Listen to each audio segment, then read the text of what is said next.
A Constituição Federal Brasileira é uma das mais complexas da atualidade e cheia de detalhes em seus componentes. O Estado, para atingir seus objetivos, necessita criar instituições encarregadas de realizá-los. Observando o ordenamento brasileiro, três são as funções dessas instituições: administrativa, legislativa e jurisdicional. Para o exercício de cada uma delas, criou-se um conjunto de órgãos denominado poder. Tem-se então os poderes executivo, legislativo e judiciário. A criação de diferentes órgãos decorre de duas necessidades básicas: evitar a concentração de todo o poder do Estado em um único órgão ou conjunto de órgãos que exercem a mesma função estatal e descentralizar e especializar os órgãos encarregados do exercício das diversas atividades estatais, com vistas à sua maior eficiência. No vídeo de hoje, falaremos do Poder Judiciário e sua independência referentes às outras funções. A independência política do Poder Judiciário constitui-se na garantia de não intervenção dos demais poderes em suas atividades. Ela se manifesta por meio de garantias que buscam efetivar seu autogoverno, previstas no artigo 96 da Constituição Federal, além também de o artigo 99 dessa mesma Constituição estabelecer que ao Poder Judiciário é assegurada autonomia administrativa e financeira. Entendendo o motivo dessa independência do Poder Judiciário, como é organizar a estrutura desse poder? Para que se possa melhor compreendê-la, analisaremos em quatro diferentes níveis os princípios gerais orientadores dessa estrutura, sua organização federativa, organização horizontal e sua organização vertical. Quanto aos princípios gerais, o primeiro é o do duplo grau de jurisdição, onde há indicação de órgãos de primeiro grau, sendo os juízos, e de segundo grau, sendo os tribunais. A Constituição Federal estabelece também a divisão federativa de justiças comuns, da União e dos Estados-membros, e a distribuição territorial de seus órgãos. No âmbito da União, define a especialização das justiças. A divisão de justiça e de competência se dá de acordo com o princípio da desconcentração. Com base no princípio da desconcentração, repartem-se as atividades entre os vários órgãos do Poder Judiciário ou de uma determinada justiça. Essa desconcentração leva em consideração dois critérios básicos, sendo eles a territorialidade, que define que a desconcentração deve levar em consideração um critério de distribuição desses órgãos em todo o território nacional, e a adequação, que leva em consideração o critério de pessoa, o critério da matéria e o critério do valor da causa. Desde a proclamação da República, o Brasil divide o Poder Judiciário em justiças da União e justiça do Estado-membro, com o objetivo de definir as competências para a organização e a manutenção dos órgãos do Poder Judiciário. Em nível da União se tem contemporaneamente a Justiça Comum Federal, prevista na Constituição Federal do artigo 106 a 110, e a Justiça Especial do Trabalho, Eleitoral e Militar, prevista na Constituição Federal artigo 111 ao 124. No âmbito dos Estados-membros, há necessariamente a denominada Justiça Comum Estadual. A Justiça Federal tem sua competência originária nos processos de falência, acidentes do trabalho e o sujeito à Justiça Eleitoral, do Trabalho e Militar. No que se refere à Justiça do Trabalho, são de sua competência as ações que versam sobre relações de trabalho ou de danos dela decorrentes, direito de greve e direito sindical. Há a Justiça Militar, que possui competência para processar e julgar os crimes militares definidos em lei, e também a Justiça Eleitoral, que possui competência para se pronunciar exclusivamente em matéria eleitoral, que está definida em lei complementar. À Justiça Comum cabe-lhe julgar todas as ações que não forem de competência de uma das justiças especializadas anteriormente referidas, sejam da União ou dos Estados, ou da Justiça Federal. É o que se denomina competência residual. No que se refere à estrutura vertical do Poder Judiciário, para que se possa melhor compreendê-la, é necessário realizar duas classificações, separando os órgãos da Justiça dos Estados dos órgãos da Justiça da União e também diferenciando o que são órgãos de primeiro grau e órgãos de segundo grau, e também órgãos de cúpula. Com relação aos denominados órgãos de cúpula, permitem a seguinte divisão: Supremo Tribunal Federal, onde se encontra o STF, e também Superior Tribunal de Justiça, o famoso STJ. Corte infraconstitucional que possui também competências originárias e a quem compete a uniformização da jurisprudência nas ações e recursos referentes às leis federais aplicadas pela Justiça Comum Federal e dos Estados-membros, e órgãos de cúpula específicos, pertencentes à Justiça Especializada da União, quais sejam o Superior Tribunal Militar, o Tribunal Superior Eleitoral e o Tribunal Superior do Trabalho, sendo eles militar, eleitoral e do trabalho, mas ações de sua competência originárias e também nos respectivos recursos. Compete ao STF julgar originariamente no controle da constitucionalidade em abstrato mediante processo objetivo, sendo as ações diretas de inconstitucionalidade, as ações declaratórias de constitucionalidade e as arguições de descumprimento de preceito fundamental, além também dos recursos extraordinários. O Superior Tribunal de Justiça, o STJ, possui competência para julgar determinados recursos originários e competência fundamental para julgar os recursos especiais oriundos das justiças, comuns estaduais e federais, contra decisões que contrariem tratados ou leis federais, julguem inválido ato de governo estadual contestado em face de lei federal e visem eliminar a interpretação divergente de lei federal existente em tribunais estaduais e federais.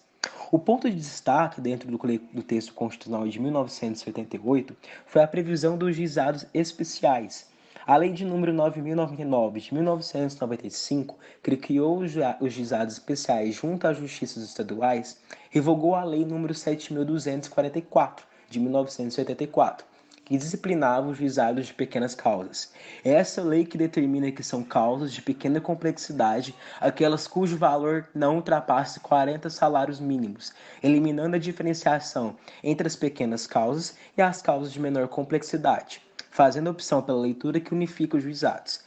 Entretanto, a Lei de número 10.259 de 2001 manteve essa mesma opção ao fixar a competência dos juizados especiais federais para julgar causas até o valor de 60 salários mínimos.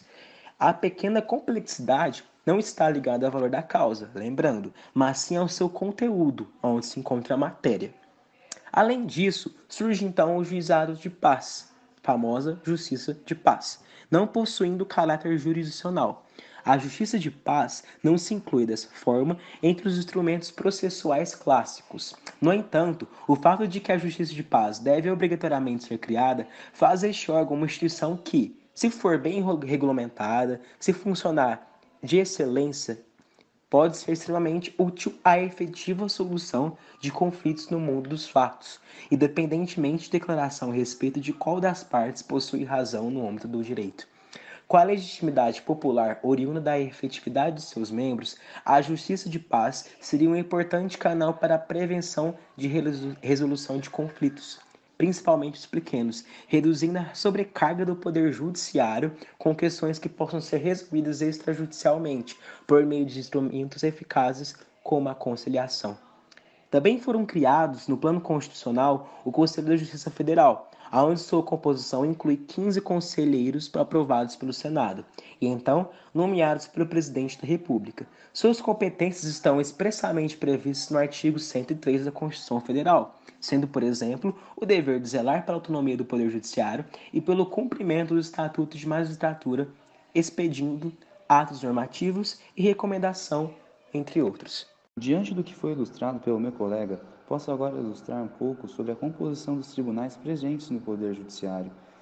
Em primeiro, eu gostaria de explicar um pouco sobre a questão do Supremo Tribunal Federal, pelo Superior Tribunal de Justiça, Superior Tribunal Militar, Tribunal Superior do Trabalho e também do Tribunal Superior Eleitoral. Contudo, não quero deixar de mencionar os Tribunais Regionais da Justiça do Trabalho, Tribunais Regionais Eleitorais, Tribunais Regionais da Justiça Federal e, por fim, dos Tribunais de Justiça dos Estados, que têm sua devida importância, mas não tenho a vontade de falar deles agora no trabalho, por decidir priorizar os Supremos. Então, primeiro gostaria de discorrer sobre as semelhanças entre os tribunais que irei tratar, tendo em vista a sua composição. Tanto no STF, STJ, TST e TSE,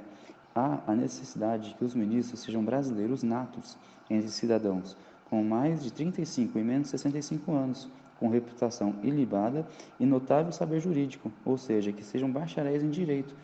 pelo fato de ser importante que os ministros tenham uma noção geral sobre a questão do panorama jurídico. Segundo, quero entrar agora nas particularidades dos tribunais mencionados,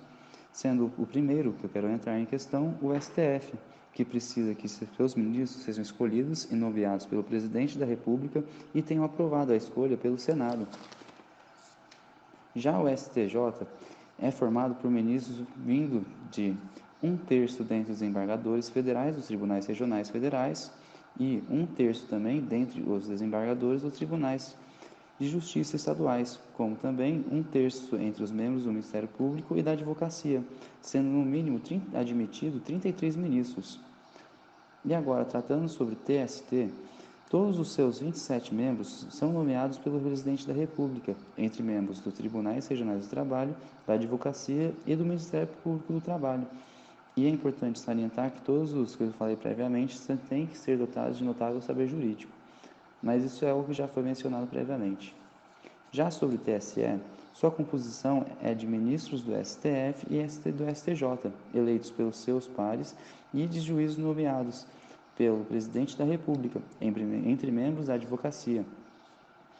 Esse tribunal possui no mínimo 7 ministros, sendo 3 do STF, outros 2 do STJ e os últimos 2 pelo Presidente da República, dentre 6 juristas com um exímio saber sobre o direito e idoneidade moral, indicados apenas pelo STF.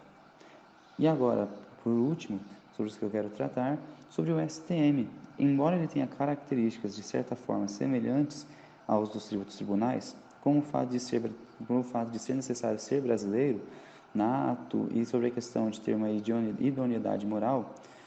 eles têm uma diferença no que toca à idade, pois o STM permite que seus ministros exerçam a função com 65 ou mais anos de idade, pelo fato deste tribunal possuir 15 ministros vitalícios. Ele é composto por ministros escolhidos pelo Presidente da República e por eles nomeados, depois de terem sido aprovados pelo Senado Federal, podendo-se incluir civis e oficiais generais do Exército, da Marinha e da Aeronáutica. Dos 15, 10 são nomeados dentre oficiais generais da Marinha, Exército e Aeronáutica, como mencionado, e os outros 5 como civis, sendo 3 advogados reconhecidos juridicamente, com conduta ilibada e com 10 anos no ramo do direito, e os outros 2 sendo escolhidos dentre os juízes, auditores e membros do Ministério Público da Justiça Militar. E, após essa breve menção aos tribunais, de forma bem resumida, e suas composições, sinto que é necessário abordar aqui o tema do que trata das pessoas que são encarregadas de exercer as atividades de sua competência, os juízes, para que façam que os órgãos do Poder Judiciário funcionem. Essas pessoas são órgãos pelo fato de constituírem parte do Poder Judiciário. Por isso, os juízes, além de serem chamados de órgãos segundo a nomenclatura da própria Constituição Federal, em seu artigo 92, nos incisos 4 até o 7º, também são conhecidos como magistrados. E eles gozam da magistratura de acordo com o artigo 95 da Constituição Federal, de garantias que discorrem desde a vitalicidade, que trata de seus membros não poderem perder o cargo a não ser por sentença de trânsito em julgado, inamovibilidade, que é impedir que sejam transferidos ou promovidos sem vontade expressa por parte do juiz mencionado, por exemplo, o juiz quer ou não quer, isso é tudo a respeito a ele, e também a irredutibilidade de vencimentos, com alguns limites expressos no texto constitucional. E vale ressaltar também que não existe apenas essas questões, há também algumas situações que lhes são vedadas, como é mencionado também pelo próprio artigo 95, em seu parágrafo único, que se trata de não ser permitido estar em outro cargo ou função, salvo uma de magistério, e também não receber custas ou participações em processos, porque, no caso, o juiz ele é um funcionário público e já tem o seu salário, então não tem a necessidade dele ainda arrecadar a questão com o processo em si. Vale também de não dedicar atividade política ou partidária, para não seja algo que interfira no processo, e não receber auxílio ou contribuições que não sejam previstos em leis, e exercer a advocacia no juízo do tribunal no qual se afastou durante 3 anos, para que não ocorra nenhum risco de autotoleração ou favorecimento por parte dele ao advogado. E agora, já em questão sobre o Poder Judiciário e o processo em si, tem-se como algo fundamental a imposição que é feita ao magistrado de decidir em todos os conflitos que lhe sejam levados, por conta da garantia da inafastabilidade do Poder Judiciário, como presente no inciso 35 do artigo 5º da Constituição Federal. Porém, além do que foi mencionado, até o presente momento, em matéria processual, foi estabelecido com a Emenda Constitucional número 45/de 2004, no caso, uma posição de preocupação e foco na efetividade dos juízes para a plena realização do acesso à justiça, com a intenção de tornar mais célere a apreciação jurisdicional. Esse tipo de posicionamento do Poder Judiciário, quanto à forma de lidar com os processos, leva à constitucionalização do prazo razoável para a duração do processo, inserido no inciso 78 do artigo 5º do Diploma Constitucional, o que é algo importante para se debater e questionar se mais vale um judiciário eficiente, mas com pouco tempo de análise sobre o caso, ou o inverso, um judiciário lento, mas com uma riqueza argumentativa superior. Deixo essa reflexão para você, respeitável teu ouvinte. E agora eu gostaria de agradecer pela sua companhia e até mais.